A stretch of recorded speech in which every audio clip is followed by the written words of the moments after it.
I think we'll go ahead and get started. Father Jonathan is at St. Mark's in Moultrie, so I am filling in for him. So he'll be back next Sunday. Today we're gonna begin to look at one of the most important narratives in 2 Samuel. It's 2 Samuel 15 to 19, although we'll probably only get through 15 and 16. 2 Samuel 15 to 19 is the narrative of Absalom's rebellion against his father, David. And there's a lot of really important things. It's a dramatic narrative with a lot of interesting characters, a lot of things going on. I'll try and point out some of them in 15 and 16, and that's probably as far as we'll get. So, just sort of big picture here. One of the most important things about this narrative is it tells us some important things about David and his rule that might seem a bit counterintuitive. That is, many of us will have in our minds, right, this picture of David as like the perfect king who kind of like did everything right and that kind of thing. This narrative actually suggests that that's really not true. This narrative suggests that David was not like always wildly popular, because we're going to see a popular revolt against him in these 4 chapters. And we'll also see that David kind of left some things undone along the way that actually weakened his rule. I don't think that we're to take that as sort of like, to be dispiriting or something like that. There's the larger message right here is that Israel has many kings: David, Saul, Solomon, Hezekiah, all those people, right? They're all human characters. They're all human beings. And finally, right, they all are finally failures. Israel does not have a successful human king. And there's an underlying theological message in that, right? That we probably should already know. So let's start looking at the narrative. We're going to first take a look at 15:1 through 6. This is how things get underway. So here we go.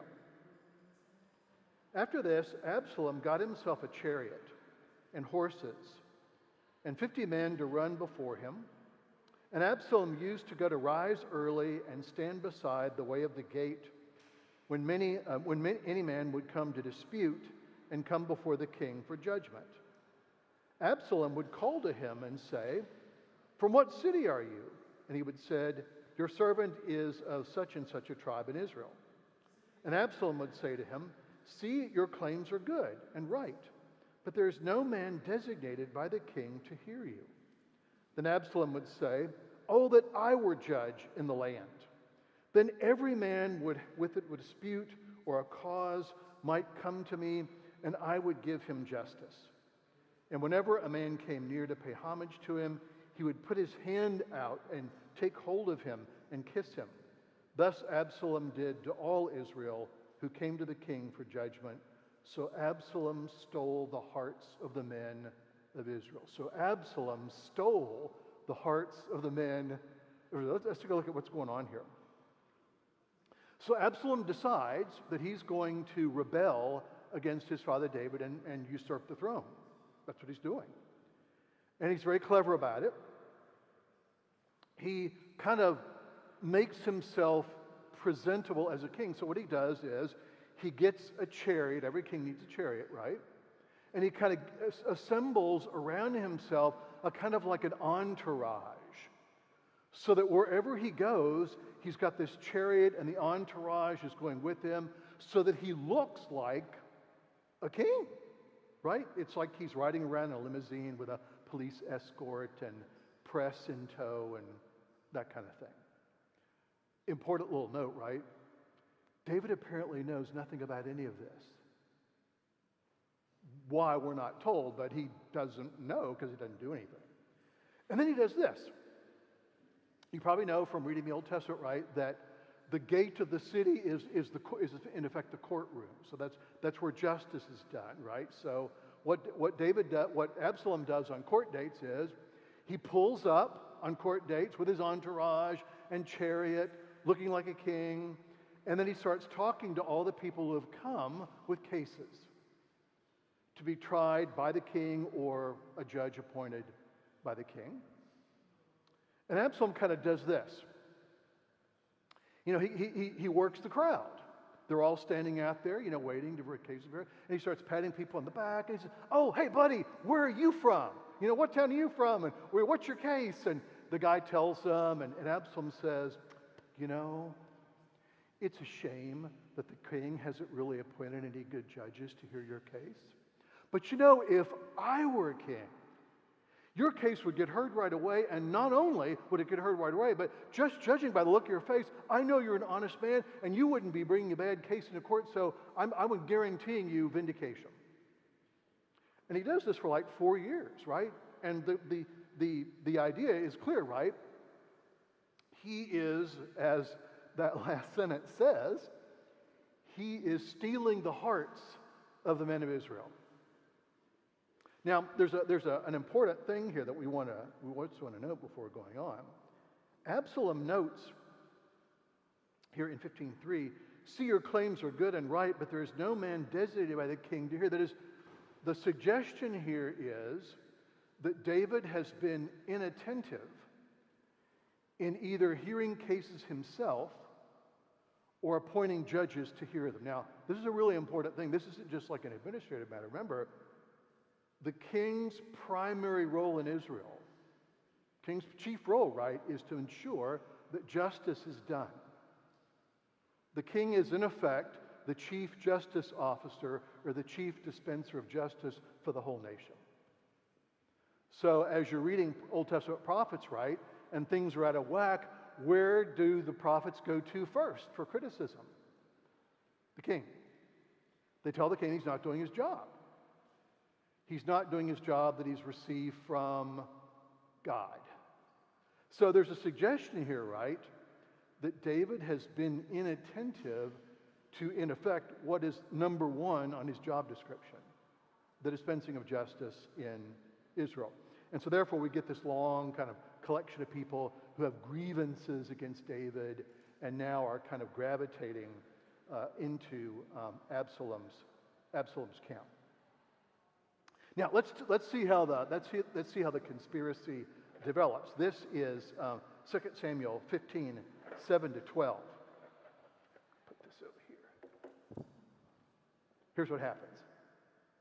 At the end of 4 years, Absalom said to the king, his father, "Please let me go and pay my vow, which I have vowed to the Lord in Hebron.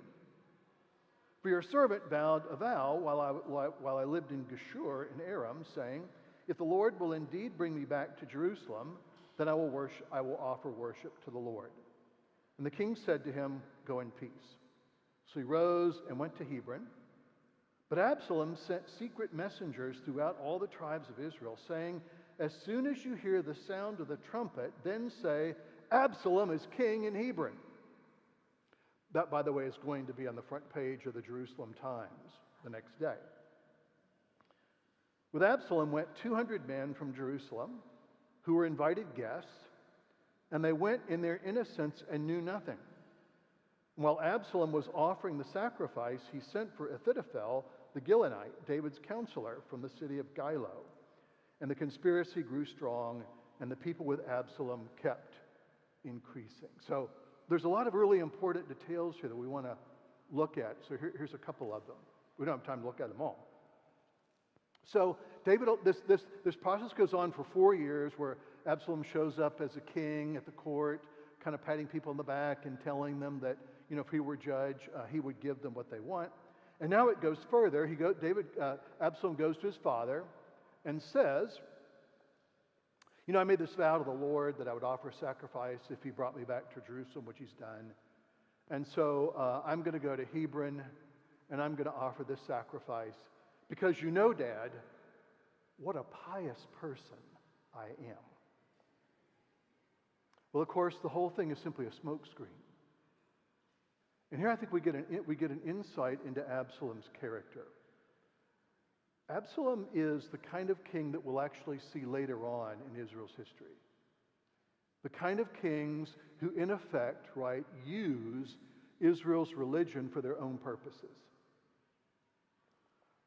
who find ways, right, to manipulate Israel's religion, essentially for their own self-aggrandizement. It can be done.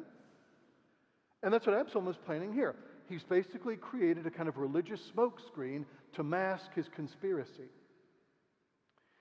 What he's really doing is, his intention is not really to go and sacrifice anything at all.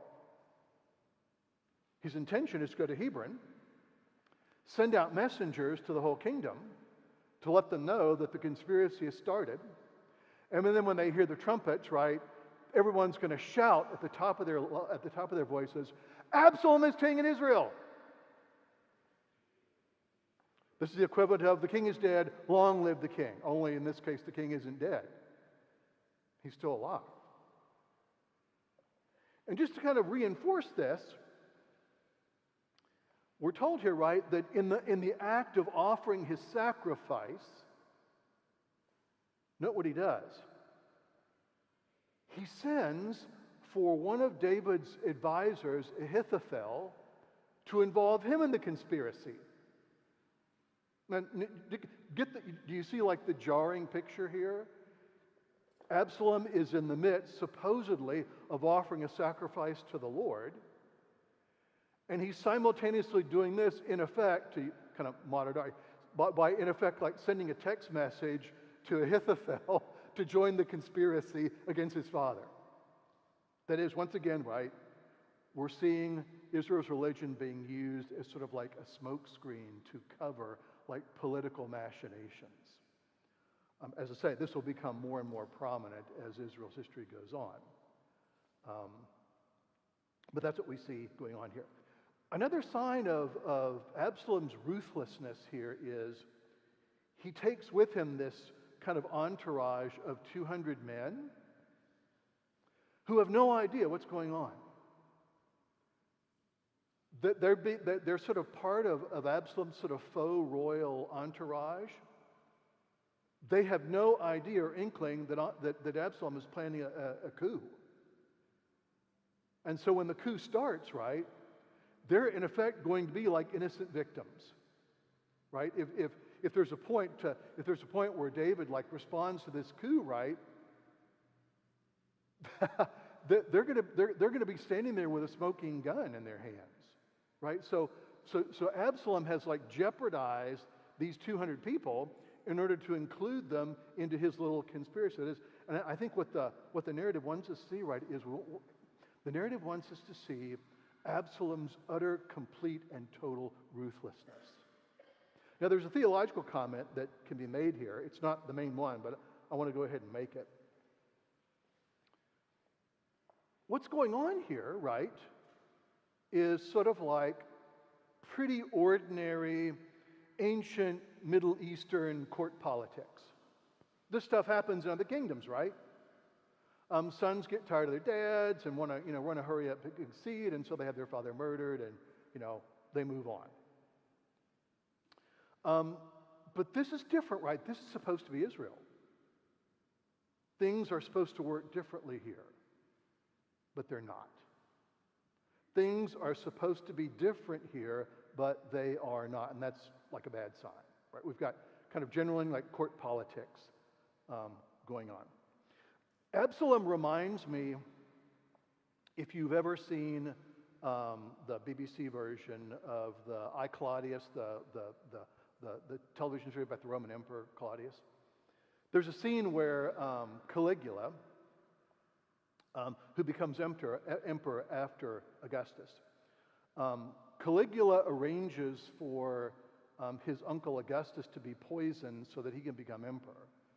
And so, like minutes after Caligula has poisoned Augustus, he's talking with his uncle Claudius, and Claudius mentions, some things that people in the court are doing, and Caligula looks at Uncle Claudius and says, "People are so despicable, aren't they?" After he's just like murdered his uncle. Absalom kind of reminds me of that, right? There is an amoral ruthlessness about him that is quite ugly. Now, the camera now shifts to what's going on with David. We've been tracking Absalom, so let's take a look at what David's doing. And this is 2 Samuel 15, 13 to 31. David is forced to leave Jerusalem. And as he does so, he has a series of really significant conversations which are important for understanding what's going on. So we'll take a quick look at that. Here's what happens. And all these little encounters are significant. So here we go. And a messenger came to David saying, "The hearts of the men of Israel have gone after Absalom."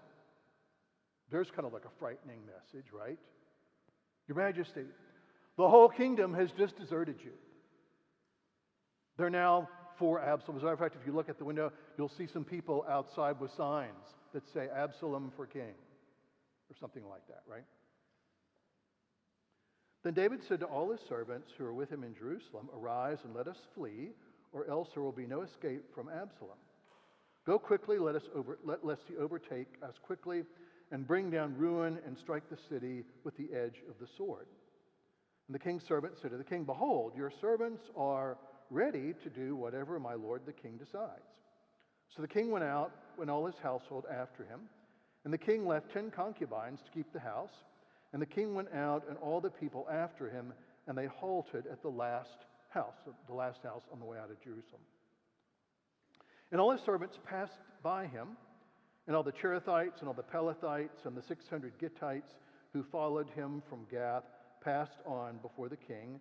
And the king said to Ittai the Gittite, "Why do you go with us? Go back, stay with the king, for you are a foreigner and also an exile from your home. You came only yesterday, and shall I make you wander about with us, since I go, I know not where? Go back and take your brothers with you, and may the Lord show steadfast love and faithfulness to you." But Ittai answered the king, "As the Lord lives, and as my lord the king lives, wherever my lord the king shall be, whether for death or for life, there also shall your servant be." And David said to Ittai, "Go then, pass on." So Ittai the Gittite passed on with all his men and all the little ones who were with him.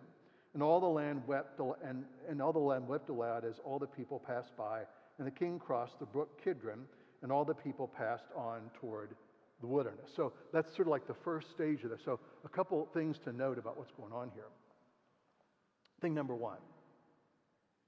All throughout this exit, David shows an interesting blend of both genuine faithfulness, but also a kind of cunning. So we'll want to watch both those elements. David's a very complex character. So we'll want to, like most people, right? Have you discovered that most people are complex characters? You may be the most complex character around, right? Okay. So here's what happens. Messengers arrive. The whole country's gone after Absalom. David says, "Okay, we need to leave the city before Absalom strikes us." Only, and this is really interesting, David doesn't undertake a panicked flight. It's not run for your lives. It's not that. It's actually this very orderly, almost leisurely royal procession out of the city. That is, David gathers all his supporters, who don't appear to be numerous. He gathers his household, this band of foreign mercenaries, the Gittites, and some other people, and they kind of are all lined up, and he's kind of standing there on the road outside Jerusalem, and they're kind of marching past, almost like a parade. It's almost like he's reviewing a parade as these folks now leave Jerusalem. So there's nothing panicked here. It seems to be very orderly, very organized, very royal, and very dignified. And the first conversation that David has is with Ittai, the Gittite, who's from Gath. He's one of the foreign mercenaries. And Ittai says something, it's really moving. Ittai says, "Well, I can't leave. I'm going to stay here with you." And David says, No. You've already been exiled from your land, Gath. You're already in exile here. I don't want me to be the cause of you being in exile twice. So you stay here, and you serve the next king, whoever that might be. And Ittai says, and I think this is actually really, really quite beautiful. This is sort of reminiscent of what Ruth says to Naomi in the book of Ruth. As the Lord lives, and as my Lord the King lives, wherever my Lord the King shall be, whether for death or for life, there shall your servant be. It's almost exactly what Ruth says to Naomi, her mother-in-law. That is, this is a wonderful profession of loyalty on the part of Ittai, the Gittite. This is in effect, I'm not leaving you. If going with you means that I die, well, that's what it means. I'd rather die with you than die here without you. It's a deep profession of loyalty. The next conversation is held with two priests, Abiathar and Zadok. So here's that conversation. And Abiathar came up, and behold, Zadok came also with all the Levites, bearing the Ark of the Covenant. And they set down the Ark of God until the people had all passed out of the city. Then the king said to Zadok, carry the Ark of God back into the city. If I find favor in the eyes of the Lord, he will bring me back and let me see both it and his dwelling place.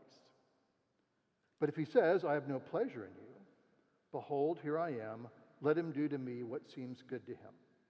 The king also said to Zadok the priest, are you not a seer? Go back to the city in peace with your two sons, Ahimaaz and your son Jonathan and the son of Abiathar. See, I will wait at the fords of the wilderness until the word comes from you to inform me. So Zadok and Abiathar carried the Ark of God back into Jerusalem, and they remained there. This also, I think, is a really like interesting scene. So Zadok and Abiathar assume that since the king is leaving the city, the Ark of the Covenant needs to go with him. Remember, it's David who brings the Ark of the Covenant into Jerusalem in the first place, right? So the Ark is this ornate box in which you have the two tablets of the law and Aaron's rod, and there's a couple Tupperware jars of manna in there too to boot. So it's in effect, right, Israel's central religious symbol. Israel has no image of God. The Ark of the Covenant represents God. As we learned back in 1 Kings, when the temple's built, in effect, the Ark of God is the earthly representation of God's heavenly throne. That's what its function is.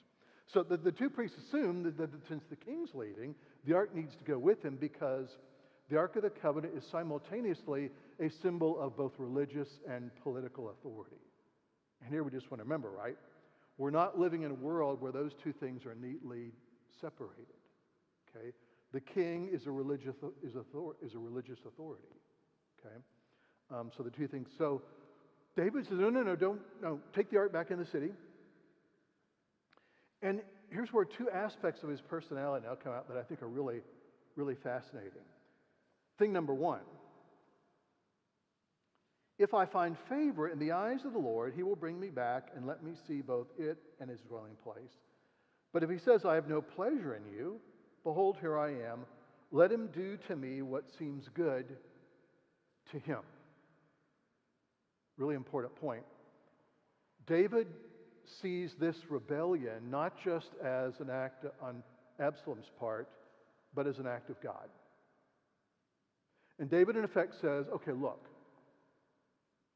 if the Lord is pleased with me and brings me back here as king, then that's what happens. On the other hand, if I'm killed or exiled or something like that, and I never come back to this place again, well, that's what happens too.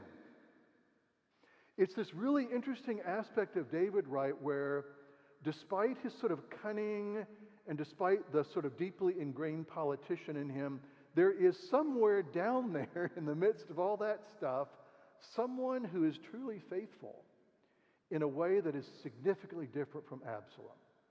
David is not just simply about calculation and arrogance. There's something else at work in his personality. He genuinely trusts God. And then here's the other part, and I think it's really interesting.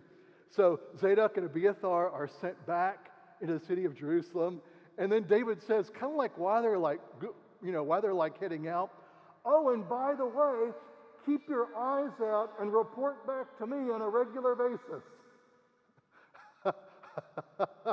So there you have it, right?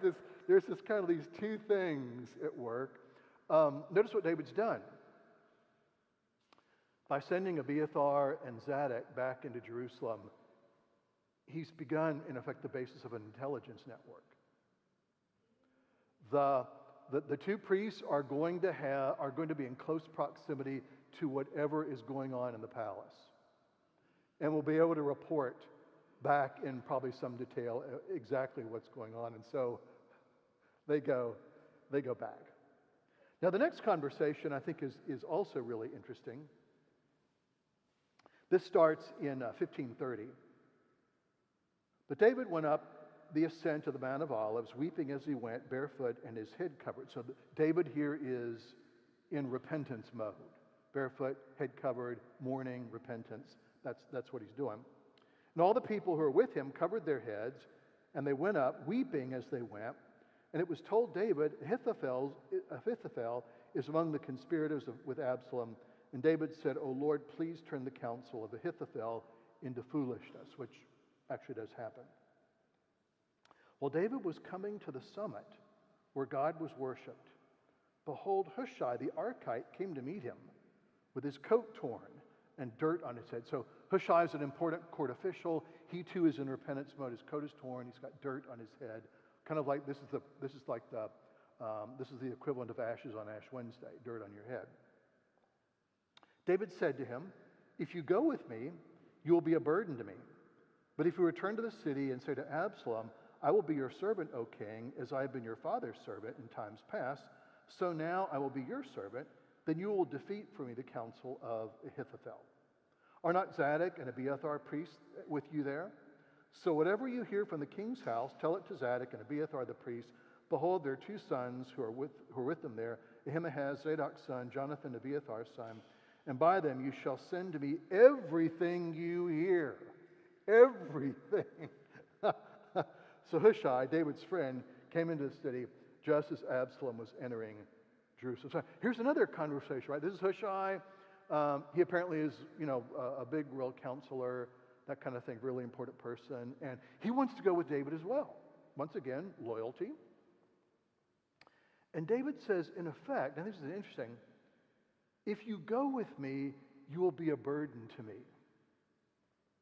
That is, I'm leaving Jerusalem. I'm going to have to fight. You're a royal counselor. You're not good at fighting. Don't come with me. Stay here in Jerusalem and be part of my intelligence network. Go to Absalom and say, "Hey, I was one of your father's best servants, and I'm here to serve you. What, your majesty, would you have me do?" Hopefully something really important.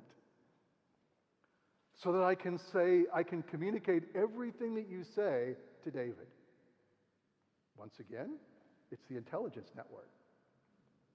Now, one final scene, and that'll get us to the end of 15. So there's one more thing that happens on David's way out of the city. This starts in chapter 16, verse 1. David is now set upon by a person, and what happens here I think is really significant. So 16:1, then David had passed a little beyond the summit, so he's at the summit of Mount Zion, and now they're starting to go, or the Mount of Olives, and now they're starting to go down the other side. Ziba, the servant of Mephibosheth, met him with a couple of donkeys saddled, bearing 200 loaves of bread and 100 bunches of raisins and 100 summer fruits and a skin of wine. And the king said to Ziba, "Why have you brought these?" Ziba said, "The donkeys are for the king's household to ride on, and the bread and summer fruit are for the young men to eat, and the wine is for those who faint in the wilderness to drink." And the king said, "And where is your master's son, Mephibosheth?" Ziba said to the king, "Behold, he remains in Jerusalem, for he has said, 'Today the house of Israel will give me back the kingdom of my father, Saul.'" And the king said to Ziba, "Behold, all that belonged to Mephibosheth is now yours." And Ziba said, I pay homage. Let me ever find favor in your sight, my lord, the king." So you may remember back in chapter 9, Ziba is a servant of Saul, and he's sort of appointed as Mephibosheth, sort of like trustee. And David very generously actually gives to Mephibosheth most of Saul's royal land to support him. And so now Ziba shows up here on the outskirts of Jerusalem with this huge amount of food. I mean, it's sort of like, he meets him with the equivalent of like 5 catering trucks. Okay? 5 catering trucks and 6 buses to carry the troops. And David is sort of like wondering, okay, what's going on here? What's he doing? And then David asks the question, right? David's leaving Jerusalem, but he's certainly not panicked. And David asks really the significant question. Where's your master? Where is, in effect, the last potential royal claimant of Saul's household? And that's when Ziba says, oh, well, that's an interesting story. He's back in Jerusalem, waiting for the revolt to result in his being put on the throne. That's where he is. Now, that's important in itself, but I think there's something else here that we want to grasp, right? Just to kind of fill in the picture. In addition to whatever is going on with Absalom, there's something else going on. And that is, we get the sense here, right, that there still are people in Israel who remain loyal to Saul and to his line, and who are not thrilled with David being king. As a matter of fact, in the next scene, we'll see that there are actually people who believe that David is simply a usurper. In the next scene, David encounters a man by the name of Shimei. I'll go ahead and summarize it just for the sake of time. But Shimei is the last person that David talks to. And so as they're heading out, Shimei approaches David and his entourage, and he starts throwing stones at them. And he says, this is what he says, get out, you man of blood, you worthless man. The Lord has avenged on you the blood of the house of Saul, in whose place you have reigned. So, I think this is an important tale for a number of reasons. One of the reasons why it's an important tale, right, is we get a sense here of just how imperiled David's reign is. On one hand, there's an internal revolt led by his son. On the other hand, there's an external thing where we clearly have people who are still loyal to Saul and would be very, very happy to see David dead and off the throne. Both these things are going on all at once. Now, David's reaction to this is really interesting, and unfortunately we may have to end with this, but David's reaction to this I think is really interesting. One of David's sort of attendants, Abishai, says, and this is kind of interesting, why should this dead dog curse my lord the king? We want to remember here, right, that in this culture, dogs are unclean animals. They're not the family pet. Okay. So dogs are unclean animals. And so Abishai says, why should this dead dog be cursing the king? Here, I'll cut his head off for you. And David says, no, don't do that. And David has 2 reasons for it, and both of them, I think, say something important about his personality. Thing number 1, we learn that Shimei is also of the house of Saul. Shimei, in effect, right, has a button pinned to his chest that says, Saul's family for the kingship. That's what the button says. He's got like a hat, that says, make Saul great again or something like that, that he's got on. And David here, I think, does something really interesting. He says, no, put your sword back. Here we might get a sense, right, of Jesus telling Peter, put your sword back, you idiot. Don't cut off. Those who live by the sword die by it as well. Put it back. David, right, knows that if Shimei's head gets cut off, right, this is going to give Saul's friends and relatives even more incentive to want to get rid of him. So in effect, David's saying, look, I already got a civil war on my hands. Let's not make it worse. Leave him alone. And then David says something else that's also really interesting. David says, in effect, let him alone. He actually may be speaking for God. That is, David allows for the possibility that what Shimei is saying about it actually may be a message from God, and therefore he ought not to be shut up. Maybe this is like genuine. Now, I think there's something here that's really important, right? In other courts, in other countries, right, to put it lightly, you don't throw stones at the king. That is, unless you plan on living for the next 10 minutes. Okay? It's possible to do that in Israel. Because the idea right here is that the climate here is very different. Right? It's possible for prophets to come and criticize the king. That doesn't happen in other places. And you may remember, right, that the sign of true corruption, the sign that you've become like a really bad, worthless, totally degenerate king, is when you start killing prophets. And of course, the great example in this kind of rose gallery is Ahab. And we all know what happened to him. Okay, so, but notice here, right, we get a sense here, right, this is how things are supposed to work in Israel. You can throw stones at the king. You can curse him, because there's going to be a possibility allowed for the fact that maybe this is a message from God that needs to be heard. And so David, in effect, says, well, if I am killed, then we'll know that Shimei is right. I am a man of blood. On the other hand, basically, David says, if I come back to Jerusalem, we'll know that he's wrong. And so we'll leave it at that. I want to say just one final comment here about the significance of chapter 15. I actually had planned to, I'd kind of promised Father Jonathan we'd get into 16, but I don't think we're going to quite get there. Or 17. Just one final comment here, and that's this. I want to kind of just jump ahead just a little bit, and this is to 16:20. Absalom is now in Jerusalem. He's de facto king. Ahithophel is given counsel about what needs to be done next. And then Hushai's there, David's plant, who also gives advice. And this is what Hushai says. I just want to read it to you because it's so well done. Here's Hushai's advice. So Hushai comes into the court. Absalom asks from him his advice, and this is what Hushai says.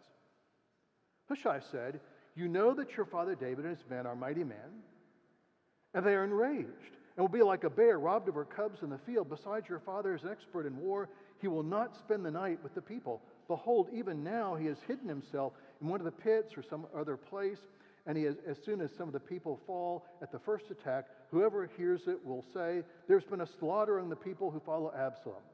Then even the valiant men whose hearts are like the heart of a lion will utterly melt in fear, for all Israel knows that your father is a mighty man, and that those who are with him are valiant men." So this is like really brilliant. Absalom has just given counsel to attack David immediately, which is a thing that Absalom really should do. Hushai comes in to defeat that counsel and basically says, no, not that. No.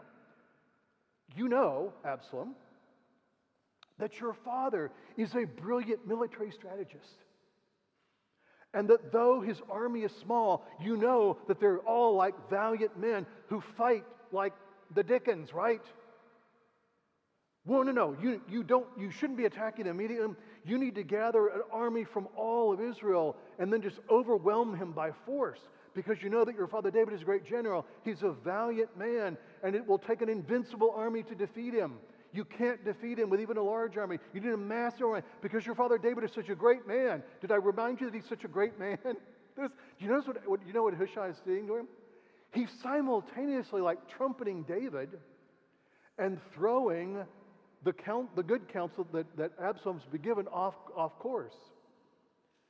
And here's the sort of the great finale. Hushai also says, in effect, now, of course, you know that you're such a great man that the whole of the nation really will rally around you, and they'll all be glad to join your massive army, and you'll win a crushing victory over your father David, and you will be great. Notice what Hushai's done. Hushai has simultaneously praised David to his rebellious son and appealed to Absalom's immense ego. And it's that defeats the counsel of Ahithophel. That is, the message here, right, is what is it that finally undoes Absalom? His arrogance. Arrogance is not a good quality. As a matter of fact, right, arrogance is a mark of foolishness. Remember Proverbs chapter 1? What? The fear of the Lord is the beginning of wisdom. Fools do not listen to sound instruction. That verse describes Absalom. That is, the narrative wants us to see here, right, there are a number of reasons why Absalom's cause goes down to destruction, which it does. One of those causes is that God has decided that it will. So there's that. But there's another reason too. And that is that Absalom is simply eaten up with arrogance. He, in effect, right, is the kind of leader who kind of surrounds himself with people who tell him how great he is and, all that sort of stuff. And in this case, right, arrogance is a kind of foolhardiness. Absalom therefore decides actually to do the worst possible thing. And that's exactly what Hushai wanted. More about that next week. If Father Jonathan asks how far we got, not that he'll be checking up on me, but you can tell him that we got to like halfway through chapter 17. Okay, just tell him that, and tell him it was really great, and that you're glad he's back.